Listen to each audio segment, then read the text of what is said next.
நாம் வாழ்ந்து கொண்டிருக்கக்கூடிய இந்த நாட்டில் இஸ்லாமிய மார்க்கம் தூய வடிவத்தில் நிலைநாட்டப்படாமல் அந்த மார்க்கத்தில் பிரமத கலாச்சாரங்கள் உள்ளே திணிக்கப்பட்டு விட்டன. இறைவனுடைய அருளால் கடந்த 30 ஆண்டு காலமாக தோராயமாக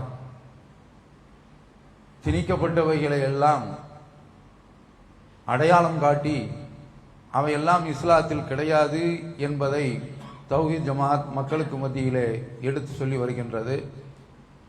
மக்களும் உணர்ந்து புரிந்து தூய மார்க்கத்தை பின்பற்றி வருகின்றார்கள். அப்படி திணிக்கப்பட்ட கலாச்சாரத்தில் உள்ளதுதான் முஹர்ரம் மாதத்தில் எடுக்கப்படக்கூடிய பஞ்சா. இதுவெல்லாம் ஷியாக்களுடைய வழிமுறைகள். அவர்கள் செய்யக்கூடிய பிதஅத்தான காரியங்கள். அந்த காரியங்கள் எல்லாம் இஸ்லாமிய சமுதாயத்தில் ஊடுருவி நுழைந்து விட்டன. அதை மார்க்கம் என்று நம்பி ஒரு சாரார் பின்பற்றிக் கொண்டிருக்கின்றார்கள். இதை சுன்னத்துல் ஜமாத்தில் உள்ள உலமாக்கள் எதிர்த்து கடுமையாக இதை எதிர்த்து குரல் கொடுத்திருக்க வேண்டும். ஆனால் அவர்கள் நளின போக்கையே, மென்மையான போக்கையே கடைபிடித்திருந்தார்கள்.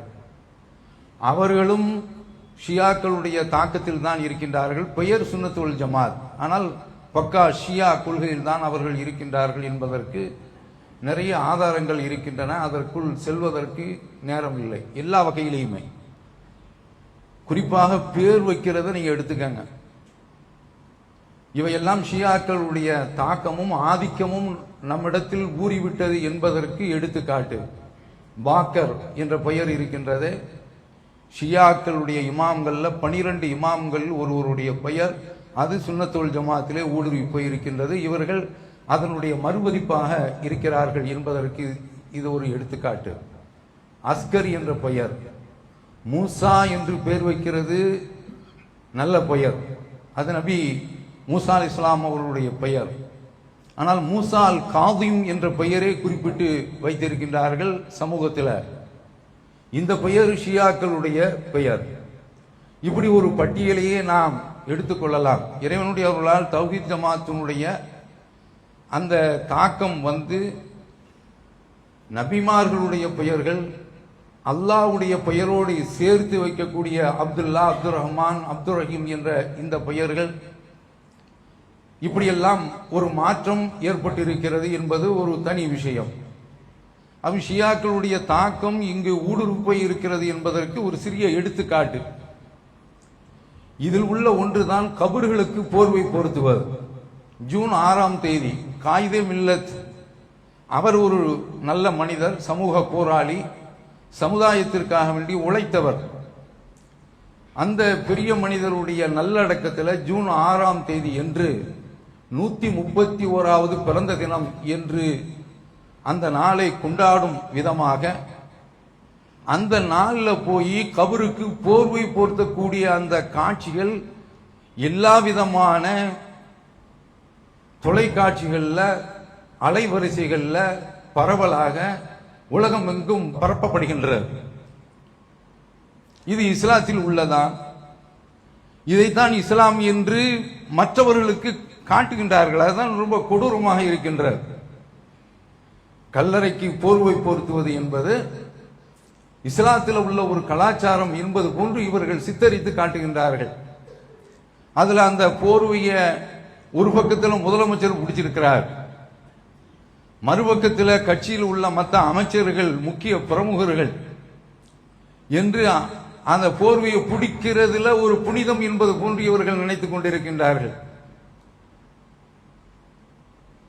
அதுல முதலமைச்சர் கையேந்தி துவா செய்தார் பாருங்க, அப்பப்பா பரம்பரை முஸ்லீம் எல்லாம் தோற்று போயிடலாம், அதுலயே நம்ம ஆட்கள் விழுந்துருவானுங்க, அவர் எப்படிப்பட்ட ஆள் தெரியுமா என்று ஒரு கூட்டம் இதற்காக வேண்டிய இஸ்லாத்தை விட்டு ஓடிடுவான். என்ன மாதிரி அவர் துவா செய்யறாருங்க. கை வைத்தக்கூடிய அழகு தான் என்ன, பவ்யம் தான் என்ன, பணிவு தான் என்ன. எல்லாம் பாசாங்கு, அது வேற விஷயம்.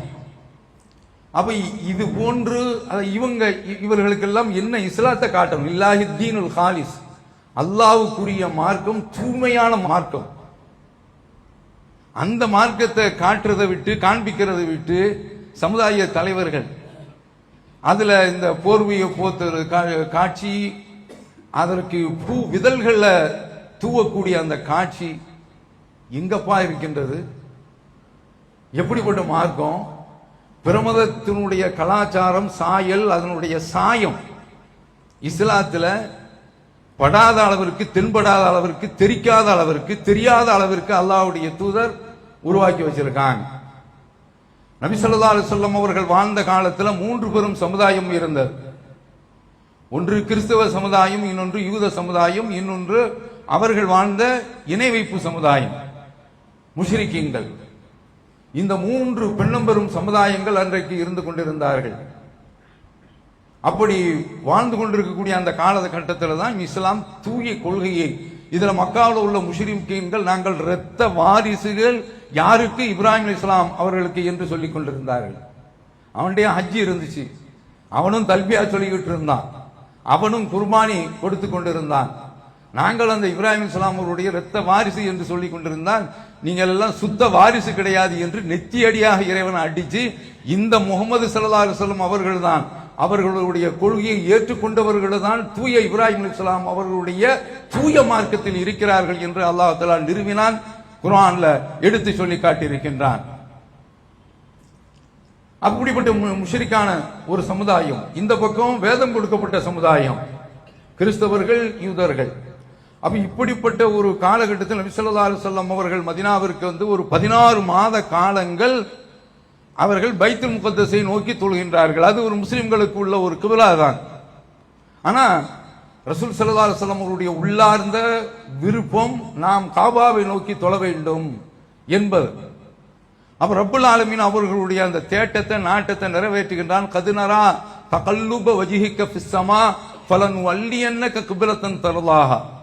நீங்கள் வானத்தை ஏற இறங்க நீங்கள் நோக்கி கொண்டிருக்கின்றீர்கள், ஏறிட்டு பார்த்து கொண்டிருக்கின்றீர்கள். எதற்கு? கிப்லா மாற்றம் வராதா என்று. ஃபலன்வல்லியன்னக கிப்லத்தன் தர்லாஹா, நீங்கள் விரும்பக்கூடிய அந்த கிப்லாவை நோக்கி உங்களை நாம் இப்போது திருப்பி விடுகின்றோம். ஃபவல்லி வஜ்ஹக ஷத்ரல் மஸ்ஜிதுல் ஹராம், புனித மஸ்ஜிதுல் ஹராமை நோக்கி நீங்கள் திரும்புங்கள் என்று ஒரு உத்தரவு தான், தொழுகையில் தான் இந்த உத்தரவு வருகின்றது. அப்படியே ரசூல் ஸல்லல்லாஹு அலைஹி வஸல்லம் அவர்களுக்கு இந்த உத்தரவு வந்த உடனேயே இந்த செய்தியை தொழுகையில் இருக்கக்கூடிய மக்களுக்கு கொண்டு போய் சேர்க்கிறாங்க. அப்படியே ஒரு ராணுவ படையை போன்று எதிர் திசையில் திரும்பிக் கொண்டிருந்தவர்கள் அப்படியே காபாவை நோக்கி திரும்புகின்றார்கள். எப்படிப்பட்ட சமுதாயம்! அப்படி நபி ஸல்லல்லாஹு அலைஹி வஸல்லம் அவர்கள் விரும்பிய அடிப்படையில் அல்லாஹ் தஆலா மாற்றி அமைக்கின்றான். எதற்கு தெரியுமா? யூதர்கள் நினைத்துக் கொண்டிருந்தார்கள், இருந்தாலும் நம்முடைய புனித தலமான பைத்துல் முகத்தஸை இவர் நோக்கி தொழுது கொண்டிருக்கின்றார், அந்த வகையில் நமக்கு ஒரு பெருமிதம் என்று அவர்கள் சந்தோஷப்பட்டுக் கொண்டிருந்தார்கள்.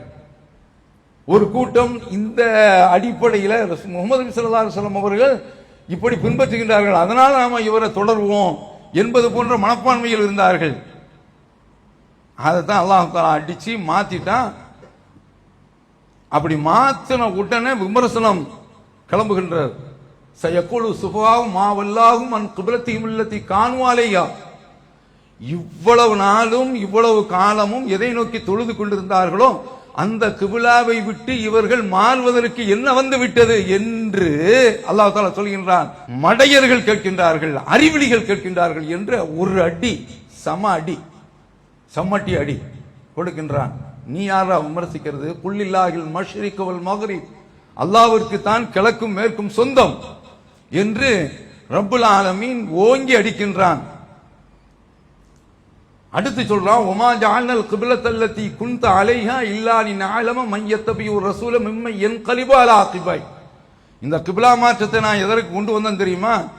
இந்த இறை தூதரை இறை தூதர் என்ற அடிப்படையில் எவர்கள் பின்பற்றுகின்றார்கள், அல்லது இவர் ஏதோ ஒரு மார்க்கத்தில் உள்ள ஒன்றை கடைபிடிக்கிறார் என்பதற்காக வேண்டி இதை பின்பற்றுகின்றார் யார் என்று தெளிவாக பிரித்து அடையாளம் காட்டுவதற்காக வேண்டித்தான் இந்த மாற்றத்தை கொண்டு வந்திருக்கேன். இருக்கிறவன் இந்த இறை தூதரை அவர் கொண்டு வந்த ஏகத்துவ கொள்கைக்காக வேண்டி இருக்க வேண்டுமே தவிர நம்ம மார்க்கத்தில் உள்ளத கொஞ்சத்தை மிச்சத்தை சொச்சத்தை இவர் பின்பற்றுகின்றார், அதனால் இவரை பின்தொடர்வோம் என்று பேரளவுக்கு எவனும் இங்கு இருக்கக்கூடாது என்பதற்காக வேண்டித்தான் இந்த கிப்லா மாற்றத்தை நான் கொண்டு வந்தேன் என்று அடையாளப்படுத்துவதற்காக வேண்டி, பிரித்து காட்டுவதற்காக வேண்டி அல்லாஹ் இந்த கிப்லா மாற்றத்தை கொண்டு வந்தான். இப்படி ஒன்று ரெண்டு மாற்றம் கிடையாது, பல மாற்றங்கள். ஹாலிஃபுல் யஹூத வன் நசாரா, யூதர்களுக்கும் நசாராக்களுக்கும் நீங்கள் மாற்றம் செய்யுங்கள். நபி ஸல்லல்லாஹு அலைஹி வஸல்லம் அவர்கள் சொல்கின்றார்கள். இது எந்த அளவிற்கு நபி தோழர்களிடத்தில் ஆழமாக பதிந்திருந்தது என்று சொன்னால், குர்ஆனில் ஒரு வசனம், யஸ்அலூனக அனில் மஹீத், அவர்கள் உங்களிடத்தில் மாதவிலக்கு பற்றி கேட்கின்றார்கள். குல் ஹுவ அதா, அது பெண்களுக்கு ஒரு தொந்தரவான ஒரு காரியம், அவர்களுக்கு மாதத்தில் சில நாட்கள் மிகவும் உடலுக்கு இடையூறான சில காலகட்டம் என்று சொல்லிவிட்டு ஃபாத்தஸிலுன் நிஸா ஃபில் மஹீத், நீங்கள் இந்த மாதவிலக்கு காலகட்டத்தில் நீங்கள் விலகிறீங்கள் என்று அல்லாஹ் தஆலா குர்ஆன்ல வசனத்தை அருள்கின்றார். இந்த வசனம் அருளப்பட்ட உடனே ரசூல் ஸல்லல்லாஹு அலைஹி வஸல்லம் அவர்கள் சொல்றாங்க, இஸ்னவு குல்ல ஷைஇன் இல்ல நிக்காஹ், பெண்களிடத்தில் நீங்கள் எல்லா விதமான காரியத்திலையும் நீங்கள் நல்ல விதமாக நடந்து கொள்ளுங்கள், ஆனால் தாம்பத்தியம் கூடாது என்று தடுத்து விடுகின்றார்கள். யூதர்களுடைய வழக்கம் என்ன தெரியுமா? மாதவிலக்கு ஏற்பட்டு விட்டால் அந்த பெண்களை ஒதுக்கி வைத்து விடுவார்கள். இன்றைக்கு வரைக்கும் இந்த இணை வைப்பு சமுதாயத்திடத்தில் வேதம் கொடுக்கப்பட்டிருந்தாலும் இவர்கள் இணை வைக்கக்கூடியவர்களாகத்தான் இருந்தார்கள். அவங்கள ஒதுக்கி வைக்கிறது. நேபாளத்தில் தனியாக ஒரு ஓலை குடிசையில கொண்டு போய் குடியமர்த்துருவாங்க. குமரி பெண், பருவ பெண் என்றெல்லாம் பார்ப்பது கிடையாது, ஆபத்து வருமே என்றெல்லாம் பார்ப்பது கிடையாது. தரித்திரம் முடித்தவர்கள் என்பது போன்ற ஒரு பார்வை சமூகத்தில் இன்றைக்கு வரைக்கும் இருக்கின்றது. அவர் ரசூல் ஸல்லல்லாஹு அலைஹி வஸல்லம் அவர்கள் அவங்களோடு சேர்ந்து சாப்பிடலாம், அதை அவன் தடுத்து இருந்தான். அவங்களோடு சேர்ந்து படுத்துக் கொள்ளலாம், அது அனுமதிக்கப்பட்டிருக்கின்றது. கலந்துரையாடல் எல்லாமே அவரிடத்தில் இருக்கின்றது. தடுக்கப்பட்டது தாம்பத்தியம் மட்டும்தான் என்று உணர்த்தின யூதர்கள் பேசிக் கொள்கின்றார்கள், நாம என்ன செய்தாலும் அதற்கு நேர் மாற்றமாகத்தான் செய்கிறார். அவங்களே உணர்ந்திருக்கிறாங்க, நாம என்ன ஒரு காரியத்தை செய்தாலும் சரிதான், அதுல இவர் நமக்கு மாற்றமாகத்தான் நடக்கின்றார் என்று அவர்கள் பேசிக் கொள்கின்றார்கள்.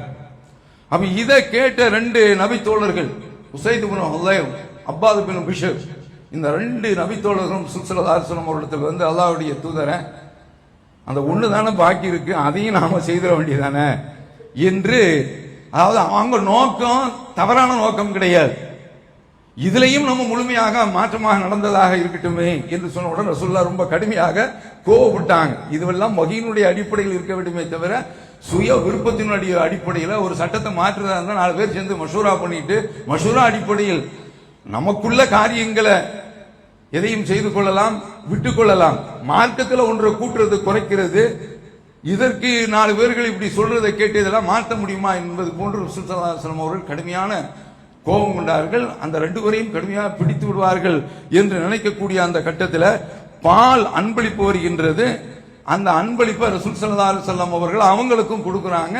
அவர் ரசூலுல்லாஹ் அவங்க மீது உள்ள அந்த கோபம், அதனுடைய கடுமை இல்லை என்பதை நபி தோழர்கள் புரிந்து கொண்டார்கள். அந்த சந்தர்ப்பத்தில் இருந்துச்சு என்பது இந்த ஹதீஸ் நமக்கு எடுத்து காட்டுகின்றது. இந்த செய்தியில என்ன, அவனை புரிஞ்சு வச்சிருந்தான். அப்ப இந்த மார்க்கத்தை அப்படி எந்த ஒரு கட்டத்திலையும் யூத கிறிஸ்தவர்களுக்கு ஒத்திருக்க கூடாது என்பதில் நபி ஸல்லல்லாஹு அலைஹி வஸல்லம் அவர்கள் உறுதிப்பாட்டுடன் இருந்தார்கள். பலவிதமான சட்டங்கள் எல்லாமே இஸ்லாத்தினுடைய தூய அடிப்படையில் தான் அமைந்திருக்கின்றது. தொழுகைக்கு மக்களை அழைக்கணும், ஆலோசனை கூட்டம் நடக்கின்றது. அப்ப அதுல சொல்றாங்க, நாம மணி அடிப்போம் என்று சொல்றாங்க. அப்ப அந்த நேரத்தில் அவர்களிடத்தில் சொல்லப்படுகின்றது, இது மணி அடிக்கக்கூடிய அந்த காரியம் அதை கிறிஸ்தவர்களுக்குள்ள பழக்கம், என்று அவரிடத்தில் சொல்லப்படுகின்றது. அந்த ஆலோசனையில பரிமாற்றம். ஊதி வச்சு கொம்பு மாதிரி ஊதுவோம், சங்கடிக்கிறது, சங்கு ஊதுறது. அவ அந்த சந்தர்ப்பத்தில் இது யூதர்களுடைய வழக்கம் என்று சொன்ன உடனே ரசூல் ஸல்லல்லாஹு அலைஹி வஸல்லம் அவர்களிடத்தில் உமர் ரலியல்லாஹு அன்ஹு அவர்கள் சொல்றாங்க, ஒரு ஆளை அழைப்பி மக்களை அழைக்க சொல்லலாமே என்று சொன்ன உடனே ரசூலுல்லாஹ், இது பெரிய செய்தி அடங்கி இருக்கக்கூடிய ஹதீஸ்கள் எல்லாம் இடம்பெற்றிருக்கின்றன. சுருக்கமாக நபி ஸல்லல்லாஹு அலைஹி வஸல்லம் அவர்கள் உடனே பிலால் ரலியல்லாஹு அன்ஹு அவர்களை அழைத்து, யா பிலால் கும் ஃபனாதி பிஸ்ஸலா, பிலாலே எழுந்திரு, மக்களை தொழுகைக்கு அழைங்க என்று சொன்ன உடனே 5 வேளைக்கு பாங்க். உலகத்திலேயே எந்த ஒரு மார்க்கத்திலையும் இல்லாத மனிதர்கள் ஹய்யால சலா, தொழுகைக்கு வாங்கள், ஹய்யால் ஃபலா, வெற்றியின் பக்கம் வாங்க. பொதுவாக ஒரு சகோதரர் விருந்து கூப்பிட்டா ஒரு தடவை கூப்பிட்டா மறந்துடுமாறாயிடும். நம்ம ஆட்கள் வழக்கத்தில் அவர் ஒரு தடவை தானே சொன்னார் அப்படிங்கிறான், 2 தடவை கூப்பிடுற பழக்கம்லாம் சில ஊர்களில் இருக்கின்றது. 2 தடவை வாங்க வாங்க என்று கொள்கையை சொல்லி, நீ அஷ்ஹது லா இலாஹ இல்லல்லாஹ் என்ற நம்பிக்கை கொண்டிருக்க, அஷ்ஹது அன்ன முஹம்மது ரசூலுல்லாஹ் என்று நீ அந்த நம்பிக்கை கொண்டு நீ அதை பிரகடனப்படுத்துறவா என்று அழைக்கக்கூடிய உலகத்தில் ஒவ்வொரு நொடி பொழுதும் உலகத்து பூமி சுழன்று கொண்டே இருக்கின்றது. என்ன அற்புதமான ஒரு கண்டுபிடிப்பு! இறை தூதருக்கு அல்லாஹ் தஆலா அளித்த வஹீனுடைய செய்தி. என்ன மாதிரியான அற்புதமான ஒரு பழக்கம் என்று பாருங்கள். ஆனா அப்படி இருந்தும் நம்ம ஆட்களுக்கு இது திருப்தி வரல. நகரா அடிக்கிறதுன்னு பழக்கமே வச்சிருந்தான். எல்லா பள்ளிகள்லையும் தௌஹீத் ஜமாத் வந்த பிறகு அது ஓரளவுக்கு ஒளிந்திருக்கின்றது. பெருநாள் அன்னைக்கு போட்டு அடிச்சு பிரித்து தள்ளிடுவான். குறை பார்த்து விட்டால் போதும் உடனே நகர அடிக்கிறது. என்னப்பா நகர அடிக்கிறான், சரி இது ஒரு பக்கம் இருந்தா எதிரிகளை கிளம்பி வந்துட்டாங்கன்னு சொன்னா அதற்கு நகர அடிக்கிறது. அது இப்படிப்பட்ட ஒரு கலாச்சாரம் எல்லாம் இந்த சமுதாயத்திடத்துல ரசூலுல்லாஹ் அதெல்லாம் இல்லைன்னு ஒழிச்சு கட்டினாங்க. நீங்க யார் சொல்றது, எங்க வழியின் தனி வழி என்பது போன்று இவர்களுடைய வழி அமைந்திருந்ததை நாம் பார்க்க முடிகின்றது. ஆனால் மார்க்கம் இப்படி மாற்றத்தை கொண்டு வந்திருக்கின்றது. இன்னும் பல மாற்றங்கள். அடுத்து ரசூல் ஸல்லல்லாஹு அலைஹி வஸல்லம் அவர்கள் சொல்றாங்க, ஹாலிஃபுல் யஹூத், யூதர்களுக்கு மாற்றம் செய்யுங்கள். ஃபஇன்னஹும் லா யுஸல்லூன ஃபீ நிஆலிஹிம் வலா ஹிஃபாபிஹிம், அவர்கள் தங்களுடைய செருப்புகளிலும் ஷூக்களிலும் தொழமாட்டாங்க. நீங்க செருப்பு போட்டு தொழுங்க, நாளைக்கு எல்லாருமே வந்துருங்க, இங்க கம்பளி விரிக்கப்பட்டிருக்கு. இது அது மாதிரியான இல்லாத இடங்கள்ல மணல் தரையாக இருந்தால் நாமும் அப்படி தொழுது கொள்ளலாம். செருப்பு போட்டு தொழுதுட்டா அது பெரிய பாவமா பார்க்கலாம். ரசூல் ஸல்லல்லாஹு அலைஹி வஸல்லம் அவர்கள் வேதக்காரர்களுக்கு மாற்றம் செய்யறதுக்காக அப்படி தொழுவுங்க. சில இடங்கள்ல தெருவுக்கள்ல நின்று ஜனாசா தொழுவோம், செருப்பு போட்டு நின்று தொழுங்க. மார்க்கம் மாற்றம் செய்யுங்கள் என்று சொல்கின்றது. அப்ப இப்படி பல மாற்றங்கள். இன்னல் யஹூத, ரசூல் ஸல்லல்லாஹு அலைஹி வஸல்லம் அவர்கள் சொல்கின்றார்கள், அவங்க தங்களுடைய தாடி முடிக்கும், தலை முடிக்கும், சாயம் பூச மாட்டார்கள். கலாச்சாரத்தை சொல்லி சொல்றாங்க. காலிஃபுல் யஹூத் வன் நஸாரா லா யஸ்பகுன், தலை முடிக்கும், தாடி முடிக்கும், அவங்க சாயம் பூச மாட்டாங்க. அதனால அரசியல்வாதிகள் எல்லாம் பார்த்தீர்கள் என்று சொன்னால் பழுத்த பழும் கிளங்கள் எல்லாம் என்ன செய்திருக்காங்க, அதுல கருப்பு கருப்பையின் முடி இருக்குது. அந்த மாதிரி கருப்பு சாயத்தை பூசுகிறாது, அவர் தான் பயான்ல சொன்னார் என்று. அதற்கு மாற்றம் செய்யுங்கள் என்றெல்லாம், அதாவது கருப்பு நிறத்தை தவிர்க்கக்கூடிய ஹதீஸ்கள் எல்லாம் வருகின்றன. அப்ப அதனால இந்த அளவிற்கு மாற்றத்தை மார்க்கம் சொல்லி இருக்கின்றது. அப்ப இது ஒரு பக்கம் இருக்க, இது நிறைய விஷயங்கள் இருக்கின்றன. இன்னொரு பக்கம், எந்த ஒரு காரணத்தை முன்னிட்டும் நீங்கள் இணை வைக்கக்கூடிய மக்களுக்கு ஒப்பாகி விடாதீர்கள் என்று மார்க்கம் அதற்குண்டான சில வழிமுறைகளை எல்லாம் தடுத்து இருக்கின்றது. அவங்களுடைய கலாச்சாரங்கள்ல அந்த தாக்கம் எல்லாம் நம்மிடத்தில் வந்துவிடக்கூடாது என்பதற்காக வேண்டி நபி ஸல்லல்லாஹு அலைஹி வஸல்லம் அவர்கள் அந்த கலாச்சாரத்தையும் நம்மிடத்தில் இருந்து வேறெடுத்திருக்கின்றார்கள். ஆனால் அந்த மாதிரியான பழக்கமும் சமுதாய மக்களிடத்தில் வந்துவிட்டது.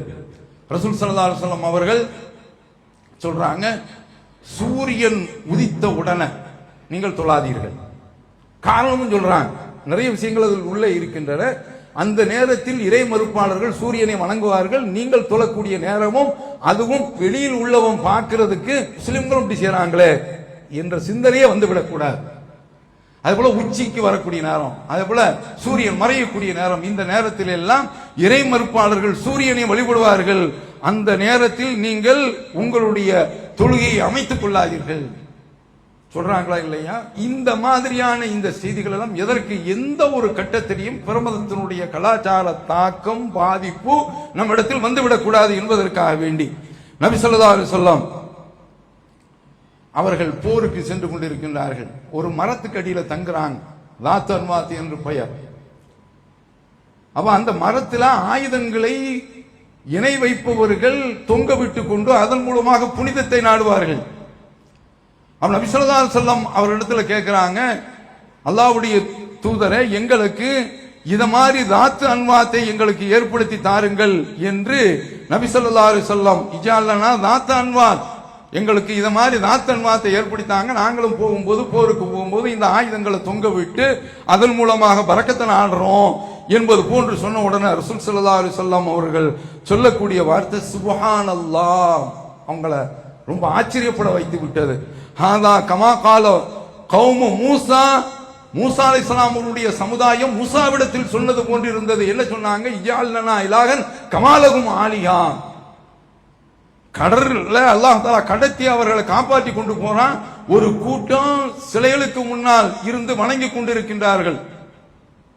அவன் அதை பார்த்துட்டு இவங்க பொம்மையை கேட்கிற மாதிரி சொல்றான், எங்களுக்கு இதே போல சிலைகளை ஏற்படுத்தி தாருங்கள் என்று கேட்கின்ற பொழுது மூசா அலைஹிஸ்ஸலாம் அவர்கள் இன்னக்கும் கௌமுன் தஜ்ஹலூன், முட்டா பயல்களாக இருக்கின்றீர்களே என்று அவர்கள் கண்டிக்கின்றார்கள். அதே போன்று நபி ஸல்லல்லாஹு அலைஹி வஸல்லம் அவர்கள் இவங்களிடத்துல கேட்டது சிலைகளை கேட்கல, நபித்தோழர்கள் கேட்டது சிலைகளை கேட்கவில்லை, கேட்டது மரங்கள்ல கிளைகள்ல நாங்க ஆயுதங்களை தொங்க விடுறோம் என்று தான் கேட்டார்கள், கிளைகளை தான் கேட்டார்கள். அதற்குத்தான் ரசூல் ஸல்லல்லாஹு அலைஹி வஸல்லம் அவர்கள் மூசா அலைஹிஸ்ஸலாம் அவரிடத்துல கடவுளை கேட்ட கதையாக அல்லவா உங்களுடைய கதை இருக்கிறது என்று ஒப்புமை எதற்கு கொண்டு போய் சேர்க்கின்றார்கள் என்பதை நாம் பார்க்க முடிகின்றது.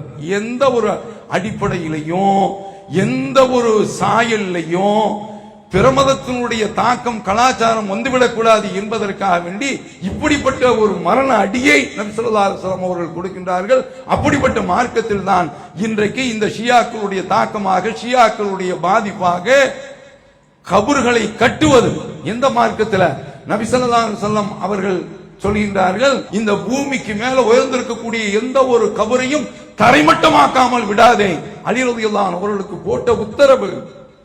ஆனால் இன்றைக்கு சுன்னத்துல் ஜமாத்துடைய பள்ளிகள் எங்கெல்லாம் இருக்கின்றனவோ அங்கெல்லாம் தர்காக்கள் கட்டப்பட்டிருக்கின்றன, வானலாவ மனாராக்கள் உயர்த்தி கட்டப்பட்டிருக்கின்றன. அல்லாஹ்வுடைய பள்ளிக்கு நிகராக, போட்டியாக, சமமாக இறை இல்லங்களுக்கு இணையாக இணை இல்லங்கள் உருவாக்கப்பட்டிருக்கின்றன. அதனாலதான் இவரிடத்தில் இந்த கலாச்சார தாக்கம் அப்படியே ஈடுபட்டு பிரமதத்திலேயும் இதுதான் இஸ்லாம் என்று இவர்கள் காட்டுகின்றார்கள். அதனாலதான் இஸ்லாத்திற்கு வராமல் இருக்கின்றார். எப்படி முஸ்லிம்களிடத்தில் வரதட்சணை என்ற ஒரு கொடுமை கிடையாது. இது எங்கிருந்து வந்தது? பிரமதத்தில் இருந்து வந்தது. அப்படி நுழைந்ததுனால இன்றைக்கு சமுதாயத்தில் என்ன நினைக்கிறான்? எல்லா மதமும் ஒன்றுதான் என்று அவன் நினைக்கின்றான். அதாவது மூசா அலைஹிஸ்ஸலாம் அவருடைய வாழ்க்கை, இந்த முஹர்ரம் மாசத்துல மூசா அலைஹிஸ்ஸலாம் அவருடைய வாழ்க்கை எல்லா முஸ்லிம் இளைஞர்களுடைய உள்ளத்திலையும் பட வேண்டும், தொட வேண்டும். அவங்க ஒரு பிரச்சனையின் மூலமாக, தவறாக நடந்த ஒரு கொலை குற்றத்தின் காரணமாக தப்பி ஓடுகின்றார்கள் மதியன் நகரத்திற்கு.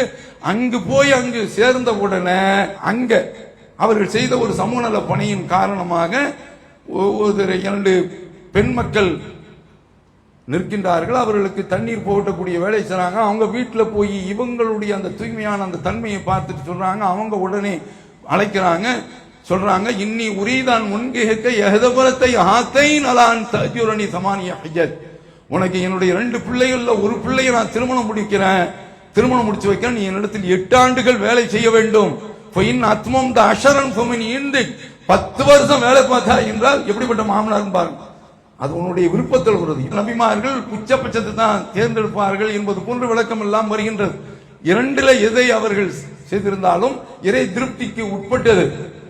அப்போ அந்த திருமணத்தை முடிக்கிறாங்கள, எப்படி அவங்க நடந்திருக்காங்க? மகருக்காக வேண்டி உழைத்து அந்த கடனை காசை அடைத்து விட்டு வருகின்ற பொழுதுதான் அல்லாஹ் அவர்களை இறை தூதராக தேர்வு செய்கின்றான். இப்படிப்பட்ட ஒரு உயர்ந்த சமுதாயத்தில் இருந்து கொண்டு பிரமத கலாச்சாரத்தின் மூலமாக அங்கிருந்து இரவல் வாங்கி வரதட்சணை என்ற கொடுமையில வீழ்ந்து போய் கிடக்கின்றார்களே, இவங்களும் அந்த இஸ்லாத்தை சிதைத்துக் கொண்டிருக்கின்றார்கள். அதனாலதான் நம்ம ஜமாத்தில் இருந்து ஒரு அறிவிப்பு 10 மாத செயல் திட்டம் அண்ணன் நபி அழகிய முன்மாதிரி என்ற அடிப்படையில் இந்த செயல் திட்டத்தின் மூலமாக பெண்ணுரிமை சம்பந்தப்பட்ட அந்த விஷயங்கள் எல்லாம் கொண்டு வந்து பெண்ணுக்கு கொடுக்கத்தாம்பா செய்யணும், அங்கிருந்து வாங்கிறது கிடையாது என்பதையும் மக்களிடத்தில் சொல்றதுக்கு இருக்கிறாங்க. இதையெல்லாம் சொல்வதற்கு காரணம் என்ன தெரியுமா அன்பானவர்களே?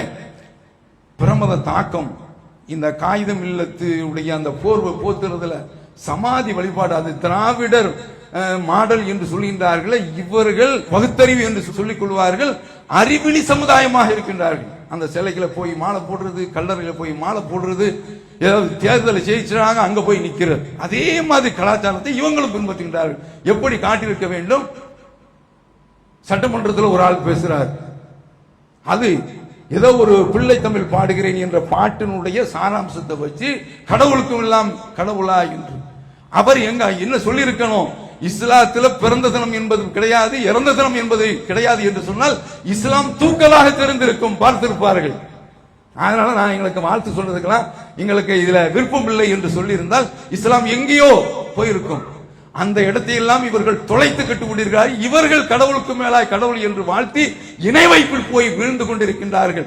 கல்லறையில போர்வை பூசுறதுல இருந்து, சட்டமன்றத்தில் புகழ் பாடுறதுல இருந்து, கடவுளுக்கு மேலாக கொண்டு போய் இந்த நடிகர்களை, சொல்ல போனால் அவருடைய இவர்களுடைய வாழ்க்கை தூய்மையானது, துப்புரவானது. இவர்கள் எல்லாம் இந்த அளவிற்கு நடிகர்கள் மீது புகழ் பாடக்கூடிய அளவில் வந்து நிற்கின்றார்கள் என்று சொன்னால் தூய இஸ்லாம் அவரிடத்தில் இல்லை. அப்ப இந்த மாதிரியான கட்டத்தில் தூய இஸ்லாத்தை நாம் புரிந்து கொண்டு அந்த அடிப்படையில் நம்முடைய சமுதாய மக்கள் வாழ வேண்டும். இஸ்லாமிய சமுதாயம் பிரமத தாக்கத்தில் இருந்து, கலாச்சாரத்திலிருந்து முற்றிலும் வேறுபட்டது. தௌஹீத் ஜமாத் அதை நிலைநிறுத்துகின்றது. இந்த இஸ்லாம் தான் பிறரை, அடுத்தவரை ஈர்க்கக்கூடிய இஸ்லாமாக, இழுக்கக்கூடிய இஸ்லாமாக இருக்கும். அப்படிப்பட்ட தூய இஸ்லாத்தில் நம்மை பயணிப்பதற்கு எல்லாம் அல்லாஹ் அருள் செய்வானாக என்று கூறி நிறைவு செய்கிறேன். வஆகிரு தஅவானா அல்ஹம்துலில்லாஹி ரப்பில் ஆலமீன். வஸ்ஸலாமு அலைக்கும் வரஹ்மத்துல்லாஹி. அல்லாஹு அக்பர், அல்லாஹ்